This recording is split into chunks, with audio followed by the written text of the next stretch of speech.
and today we're going to be watching the whale that exploded all over a small town in Oregon. I don't know why it did, but we are in for a whaley good time. Let's check it out. Filmmakers like Robert Rodriguez. Let's check it out from the beginning. Long before filmmakers like Robert Rodriguez or Michael Bay popularized the cool guy walks away from an explosion moment that's become a staple in Hollywood action films, a small coastal city in Oregon found a way to entertain local residents with 20 cases of dynamite and an 8-ton beached whale. I had a lot of fun with 20 cases of dynamite on Minecraft, or I guess it's TNT, and it would explode, and then my blue laptop actually stopped working because I put too many. That's because on November 12th, 1970, Portland News reporter Paul Lindman and camera operator Doug Brazil struck gold and whale guts by capturing what I'm pretty sure was the first ever example of viral news footage. In 2020, on its 50th anniversary, the Oregon Historical Society and television news station KATU released a digitally remastered 4K version of the original report, forever encapsulating the Rector's cut? one of Oregon's most historic events. The video is a subtle reminder of what not to do if you find yourself needing to get rid of an 8-ton beached whale on your shore, or at least what not to do if you're not really cool. Before we begin, I am proud to announce the first sponsor of Wendigang, which should come as no surprise to those of you that watch Wendigoon, AG1. AG1 has been a friend over on Wendigoon for a long time for good reason. That's because AG1 is your one-stop shop for your daily health and energy supplements. Every scoop of AG1 contains over 75 vitamins and minerals, pre- and probiotics, as well as superfoods. Oh my and because of that, AG1 does everything from supporting your energy to supporting your immune health. It kind of looks like Connect Sand. I used to play with that a lot. I thought it was awesome. They had like one store that used to always sell it. Oh, it's like Brookstone or something. I would always just walk around in there and just try everything out and then leave. To improving digestion and gut health and helping with your daily energy. And instead of a bunch of pills and doses you have to take every morning, AG1 is instead one easy drink. By easy, I do mean easy, because all you need is 8 to 12 ounces of water and a spoonful of AG1, and you're good to go. A lot of us probably get energy fatigue through the middle of the day. I know that I do. And a lot of the times, we don't realize that it's just because we're not putting the things into our body that our body needs. I mean, you're watching YouTube videos all day. I'm sure you don't eat like a super athlete. What's he coming for me for? Guys, I live a very active lifestyle, okay? Even right now, I'm standing and doing squats while I stream. I gotta work on that booty. Which I have no room to speak. I had spaghetti for breakfast, if that tells you anything. Most healthy habits can be hard to maintain, but AG1 takes 30 seconds a day, and it's something that's easy to remember every day. Since I started taking AG1, I was able to do things like stay awake throughout the day, lose weight, and get more work done. And I'm not saying that AG1 is some kind of super serum that as soon as you take it, all of those good things will happen to you. But you'll be surprised, giving your body the things your body needs, how that helps you have enough energy to do things throughout the day, like get more work done or exercise. AG1 helps make your day just a little bit better, and now there's never been a better time to get in on this deal. That's because if you head to the link in the description at drinkag1.com/Wendigang or scan the QR code, you will be able to get started with AG1 for less than $3 a day.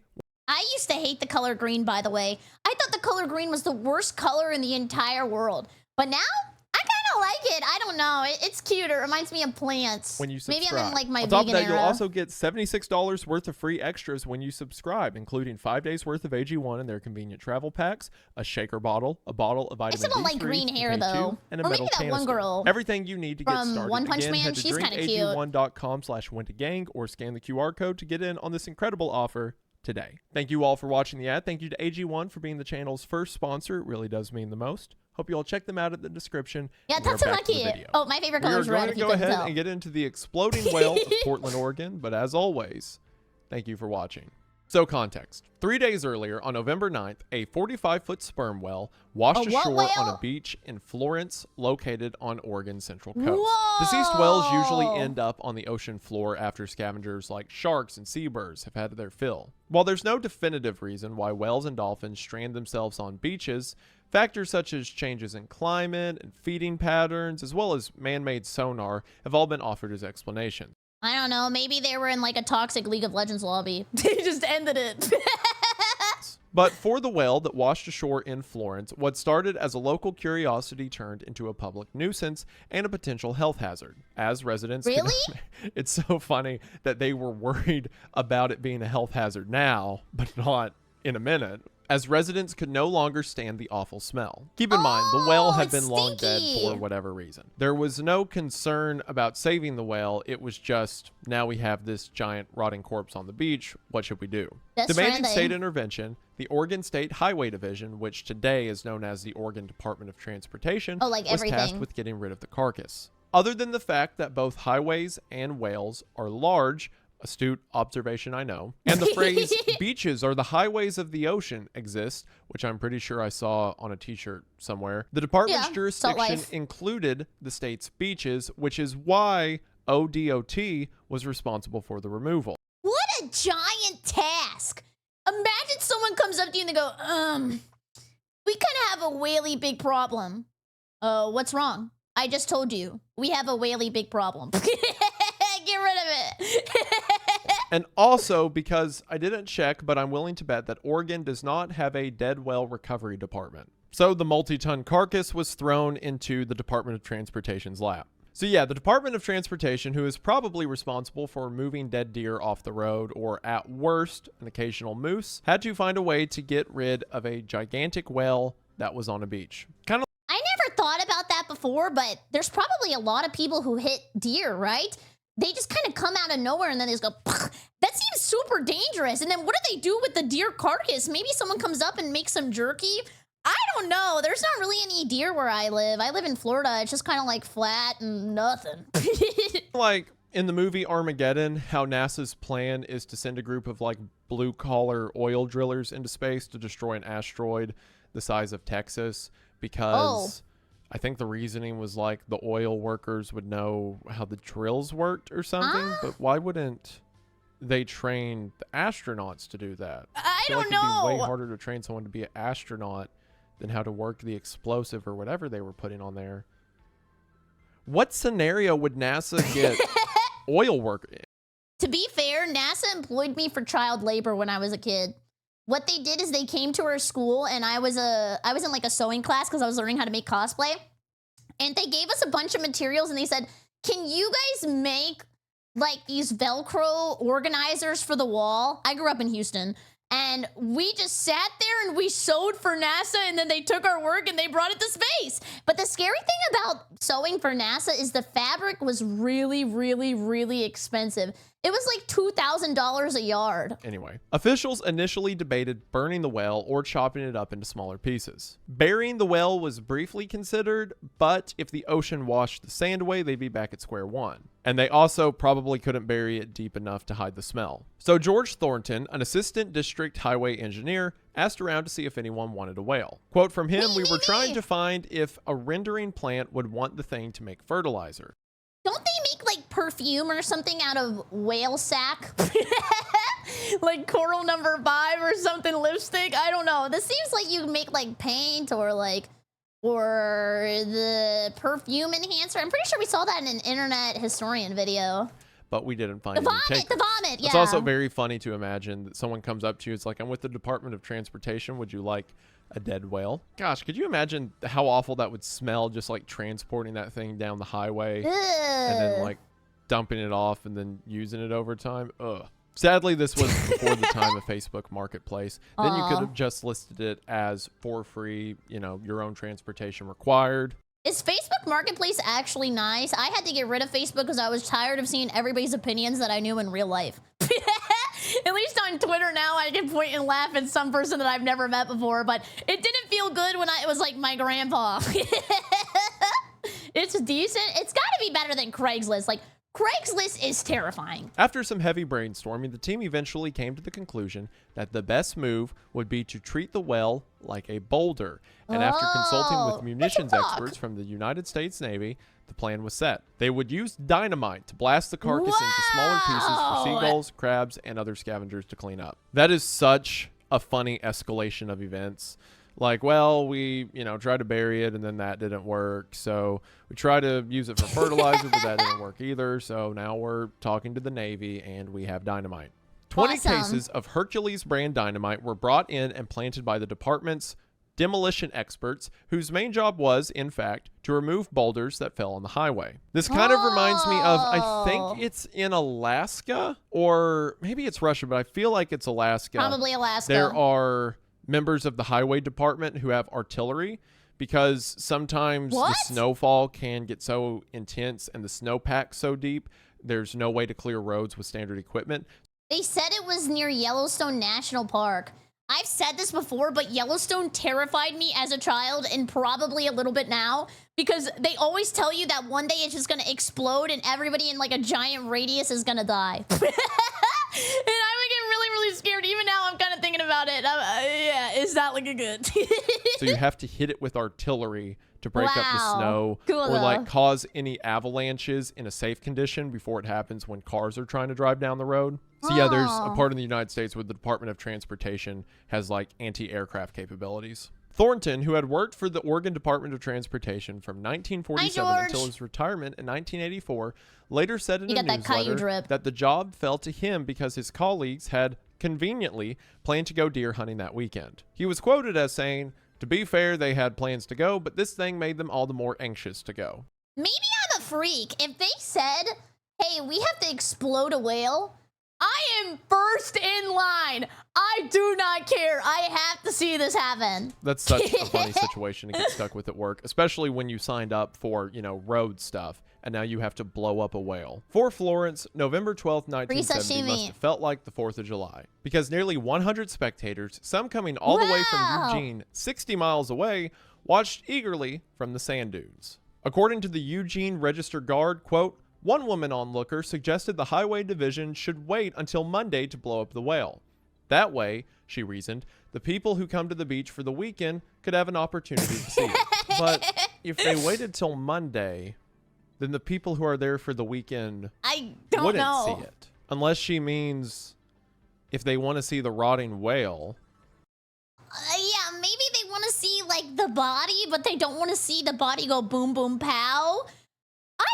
I feel like that would be the whole point, right? Like, I don't want to see just like a whale carcass sitting on the ground. That makes no sense.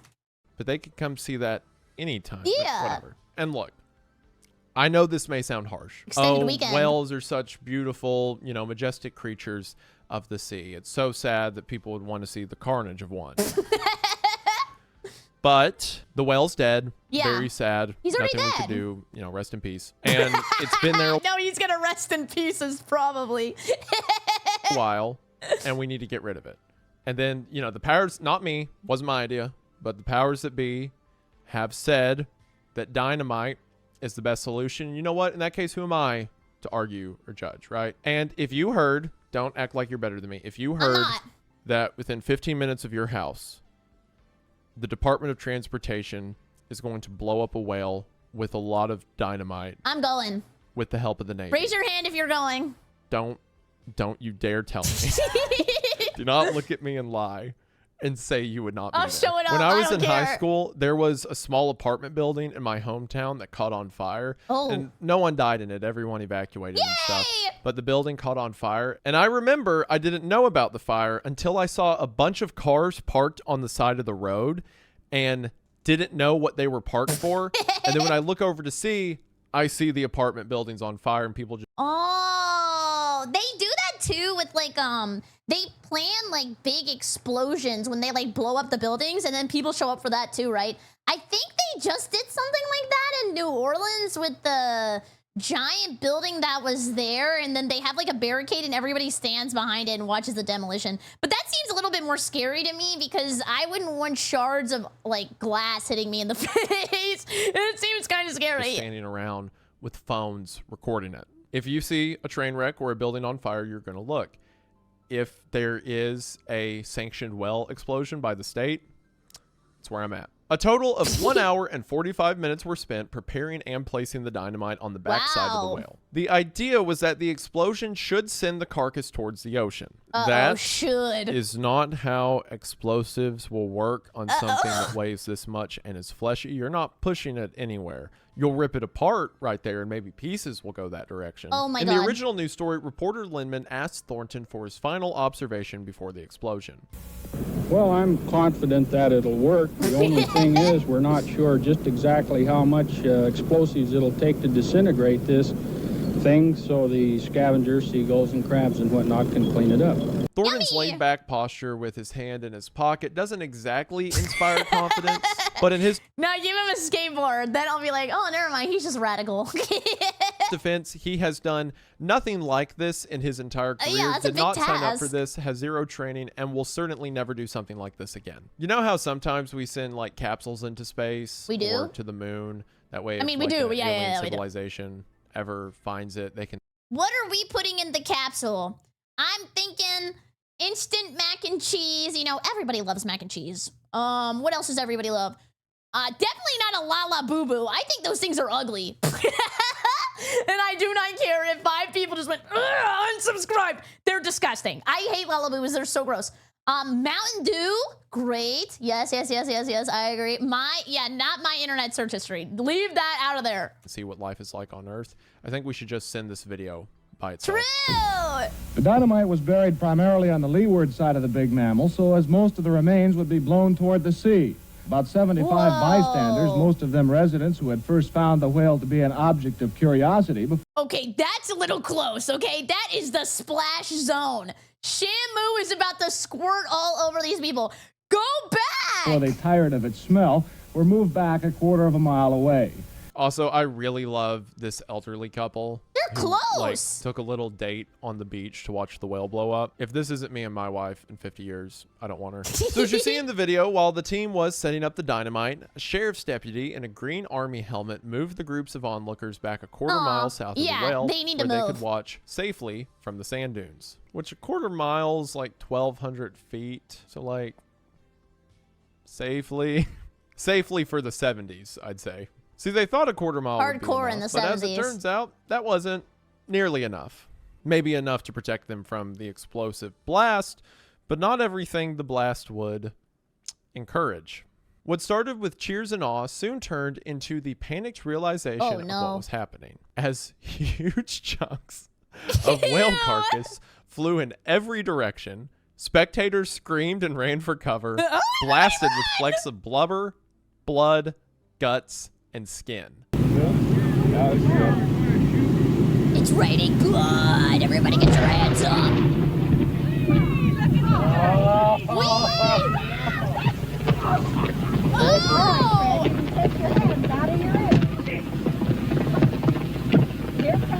Let the whale hit the floor, or let the blubber hit the floor.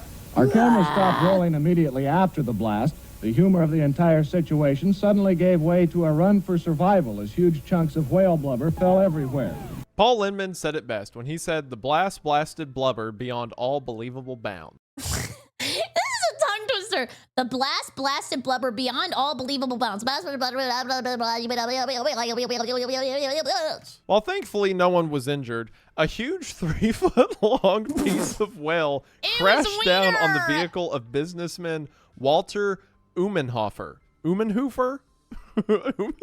A man named Umenhofer had his car decimated by a whale piece, smashing the roof of the car totally. Oh my God! And I mean, look at this on the footage. If that hit someone, they were gone.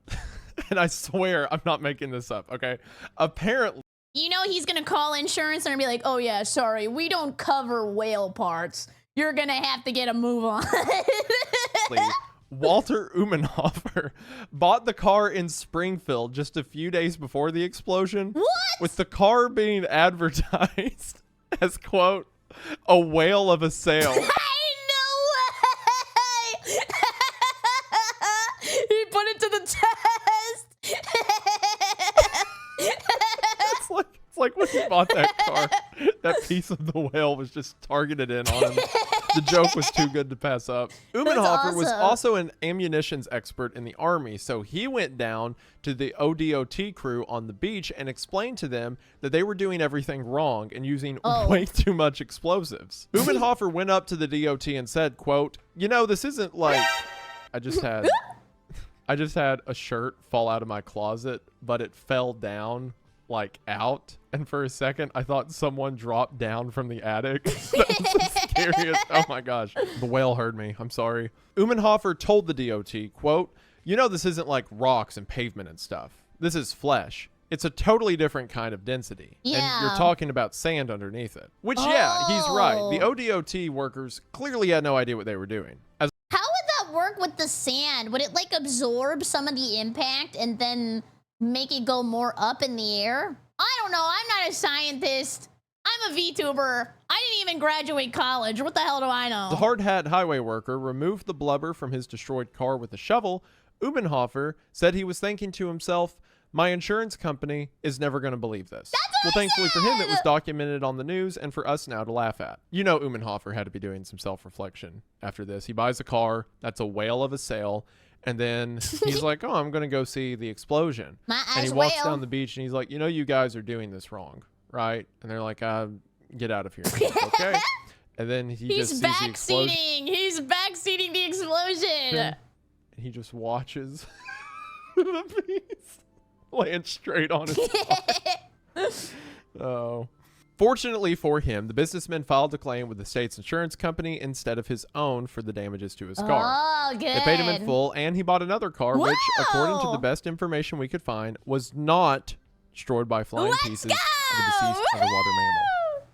Probably. After the large particles fell, things really got messy. Small particles of foul-smelling blubber covered the beach, as well as everyone who was there to watch. Many spectators ran from the scene in order to wash themselves and their cars. It was a disaster. Very funny disaster, but a disaster. Well, the main question is, did it work? Yeah. And the answer is...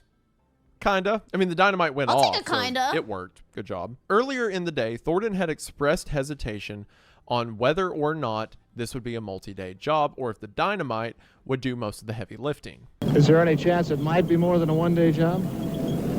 If there's any large chunks left, and we may have to do some other cleanup, possibly set another charge. Again, I feel kind of bad for him, man. He has no idea what's about to happen. He just queued into a lobby and he has no idea if they're actually going to win the game or not. the face and posture of a confident man. Heavy He is the is really head that wears scared. the hard hat. After the explosion, Thornton scanned the blast area, inspecting where the well had been, now reduced to a large hole. The only recognizable part was the tail, not far from the crater. After the blast, Thornton Whale said, tail. quote, it went exactly right, except the blast funneled a hole in the sand under the well. So it worked What? perfectly according to plan, but also... Wait, that's good. People love going to the beach to dig big hole. That's my favorite beach activity. So maybe next time I go to the beach, I should just bring a bunch of dynamite. And I live in America, so they probably got that shit in Walmart or something. I don't know. We'll go check. did the opposite of what they anticipated.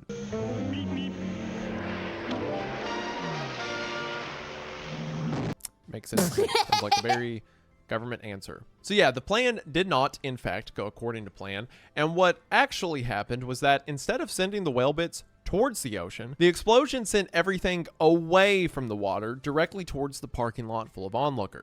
Linman and the DOT had also counted on creatures like seagulls and crabs to clean up the smaller bits left behind from the explosion. That's a good But those idea. animals were nowhere to be found. Undoubtedly scared away by the giant dynamite explosion on the beach. Something that the seagulls probably weren't familiar with. And that feels like something they probably should have accounted for. Anyways, even if the various beach creatures hadn't been spooked by the dynamite, they probably still would have been scared off by the smell alone. And even if that Hey, you know what? If they go to Galveston Beach, they're probably used to it. didn't happen, they probably wouldn't have been much help anyway. As Linman summarized in the video, Well, the seagulls who were supposed to clean things up were nowhere in sight, either scared away by Where the are they? explosion or kept away by the smell.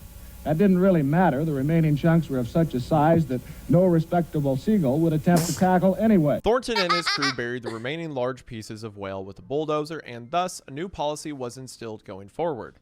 Just bury the thing. You know, for the next time a giant whale carcass That's a washes up on big the beaches hole. of Florence, Oregon. It is funny how at the beginning of this, they're like, we could bury it, and then they're like, nah, we won't do that. And then Yeah, the it's not explosion fun. happens, and they ruined a car, and there's like dead whale pieces everywhere. And then they're like, we'll just bury it. Despite being deeply embarrassed and having his professional blunder, or should I say blubber, broadcast in newspaper headlines, Thornton was promoted a few months later to district engineer of the Medford area. Lucky for him, he retired before the video exploded online.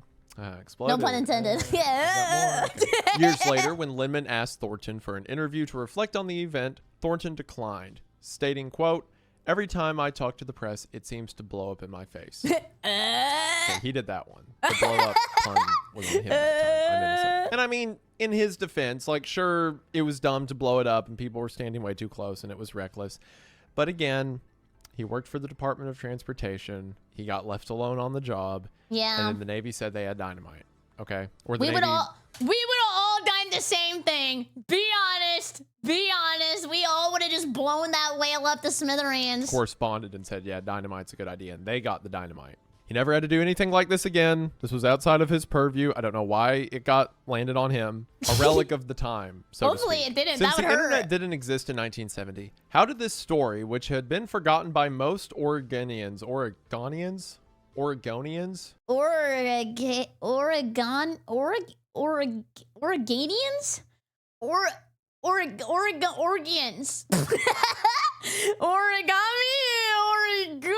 Oregonians.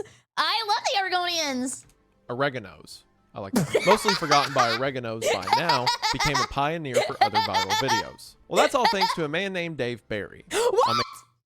That's my dad, Mr. Berry. Let's go. I'm just kidding. He's not really my dad. May Or is 20th, he? 1990, the American novelist and columnist published a piece in the Miami Herald titled, quote, "The Far Side Comes to Life in Oregon," after seeing the original news story. Barry said, quote, "I didn't believe in God until then, and now I know there is a God, and he is really funny that he would let this happen on the earth." To be fair, I probably would have said that. That's such a funny quote about a whale getting blown up. The whale dynamite made me believe in God. Which Far Side is a reference to. When I was a kid, my faith in God faltered because one day I really wanted to be a vampire. So what I did was, before I went to bed, I went, "God, can you please make me a vampire to prove that you're real?"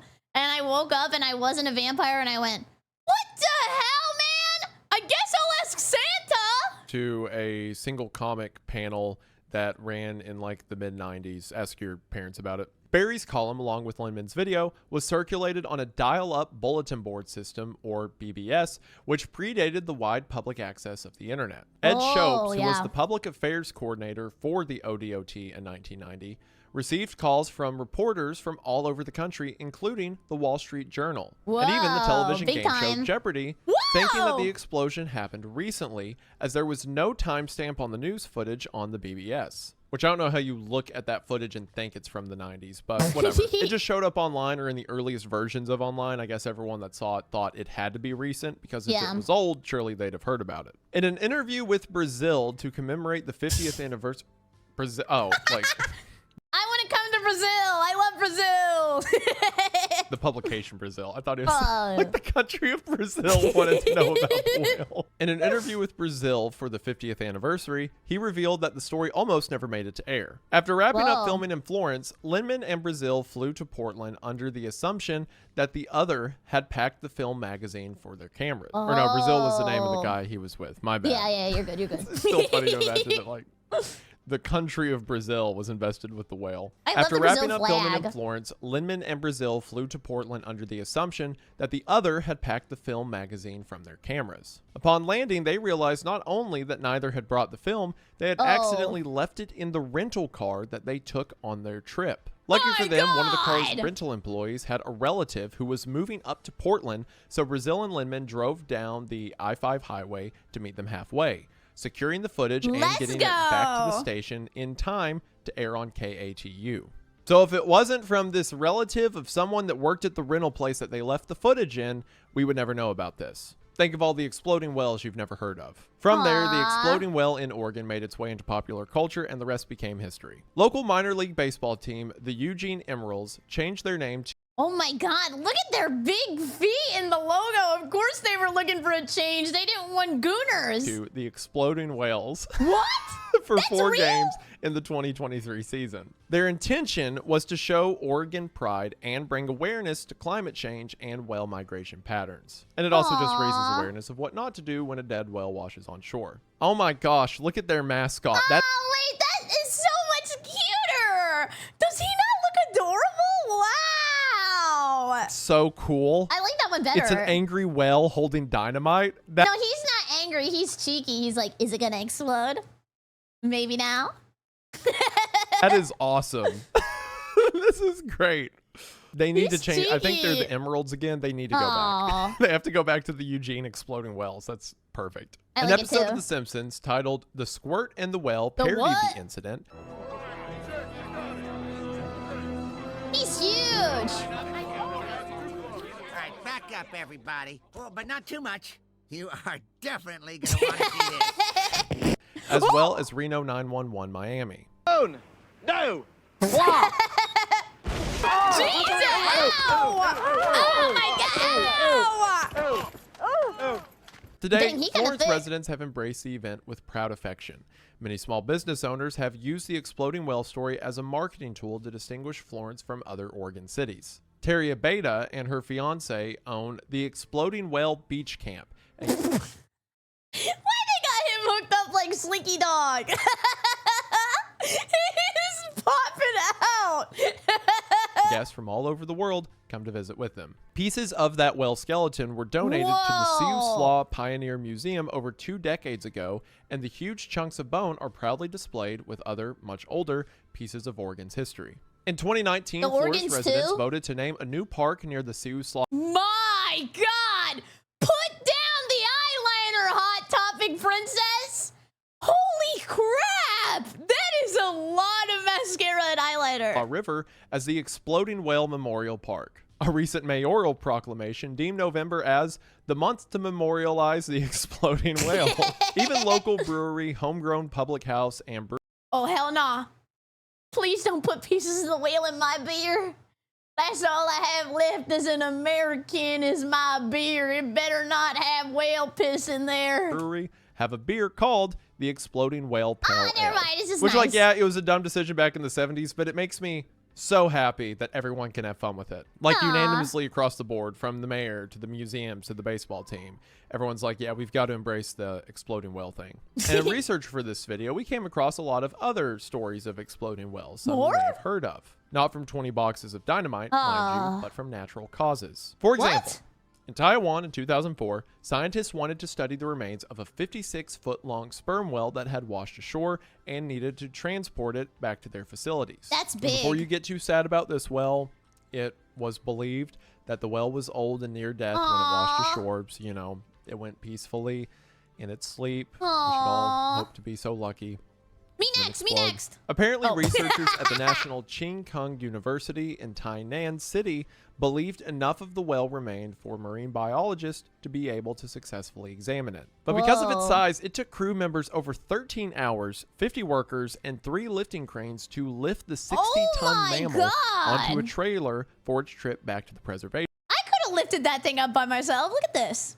I'd be working out. They didn't need 3 cranes. They needed 1 BerryCrepe.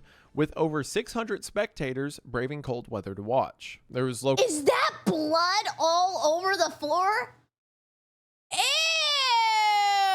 Food and drink vendors set up. It was a whole thing. As you know by now, standing around a dead whale is never a good idea. But fortunately for this crowd, they were spared the wrath of exploding whale guts. However, as the whale was being transported through town, the gas buildup inside the carcass, aggravated by the damaged and weakened skin of the decomposing whale, pushed up against the interior lining of the carcass, causing it to explode, sending blood and guts all over the road. Forbidden spaghetti! My God! Several parked Look at his face! He's a dissolute... cars and some really unfortunate pedestrians were covered in whale blood, and residents and shop owners had to wear masks as they cleaned up the blood and entrails in an attempt to wash out the smell, describing it as really awful, which sounds like an understatement. What remained of the whale was moved to a nature preserve nearby, where the male was officially recorded as the largest whale in Taiwan. And it also became a local sensation due to, well, okay, the research says because it drew the attention of locals because of the size of its member. What a dub for that whale, though. That is awesome. If you're gonna die, you want to be known for your giant, massive, exploding schlong. Yeah, we know. Which measured at 5 feet long. I don't know if that's impressive by whale standards. That's impressive by any hentai standards. My God! Apparently, a bunch of locals made jokes about that and stuff. It's almost but as at tall least, as me. you know, when it happens in the, you know, Christian, hardy United States, we just joke about it exploding. Right? Not the heavy stuff. There was also a sperm well that exploded in 2013 in the Faroe Islands. This one really did go viral. You've probably seen it before. After a marine biologist almost got nailed by whale guts after he opened its stomach, most likely to try to expel the building gas. This video contains footage some viewers may find disturbing. It's just be a picture of me. Okay, everybody, it's gonna, whoa! All of this should be a lesson to you. If you're ever standing on land or water for that matter and see a dead well, just run. Nothing good will come of it, I promise. But regardless of all the exploding wells, it is Florence's sperm well of 1970 that has endured the test of time thanks to the power of a hilarious video showcasing other people's unexpectedly bloody afternoon covered in whale guts, both before and after the internet existed. It is so funny to just see that footage of them all cheering and clapping for the countdown, only for it to turn to screams and panic. So if you're creating... The worst thing was people turned that video into a screamer. Oh, like, this is old people screamer, but you know whenever they would drive the car down the road and then at the end it would go, ah! That one got me at least 10 times. I don't even know how because I'd already seen the video before. Gator out there looking to get started, apparently all you need is an 8-ton whale carcass and 20 boxes of dynamite. Good luck. This was completely useless information that hopefully makes your day a little bit better. And if it did, that's really cool, and you're really cool for sticking around. And we just want to say thank you for watching. There's been a lot of heavy talk about serial killers and potential kidnappings. Wait. Where did that come from? Hello? And a lot of government or business malfeasance. So every now and then, I just want to relax with a nice story of an exploding well. Okay, I was like, what? But we appreciate you all being here. Thank you so much for the support you've shown on the channels and on the main channel stuff and the Creepcast Patreon and the game and everything. Oh, so he does like creepy videos. Sorry, this is the first time I ever watched his channel. This was awesome. He has a nice, funny laugh. You guys are a blessing. It means the world. More content is on the way, both on the main channel and Creepcast and this channel. So thank you so much for supporting me everywhere I am and supporting us in this endeavor. It means a lot. Some more content on the way. This should do it for now, but we just want to say thank you for watching. Hope that you enjoyed, and we'll see you in the next one. Bye. Wow, that was so cool. I really like that video. I've never seen his videos before, but that was great. I don't know, maybe sometime we'll watch an iceberg, but wow, clappy. Great channel, great video. That was awesome. As always, thank you guys so much for watching. If you want to come by their Twitch stream, twitch.tv/BerryCrepe. They never talk poorly about you here. They love YouTube chatters. And make sure you use code Berry at checkout. GG subs 10% off. Have a great evening. Goodbye, YouTube. Bye-bye.